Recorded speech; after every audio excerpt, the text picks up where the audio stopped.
If you're ever feeling nostalgic, you can now run every version of macOS from the 1980s right in your web browser. No downloads, no setups, no virtual machines. This is called Infinite Mac, and it's basically a time machine but for Macs. So here's what makes this incredible. This developer, in love with how macOS used to look, decided to combine old Mac emulators into a WebAssembly. This meant that they can run smoothly in your browser.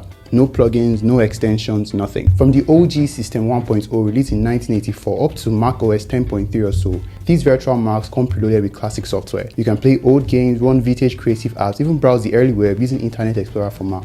Now, the performance varies depending on your hardware, but it's not just nostalgia for the rainbow Apple logo. This is actually useful for developers who need to test legacy software, researchers studying the history of computing, or anyone who needs to access really old files. Plus, there's something about seeing that classic Mac startup sequence in a Chrome tab. We spend so much time talking about the future of computing, but sometimes it's worth remembering where it all started.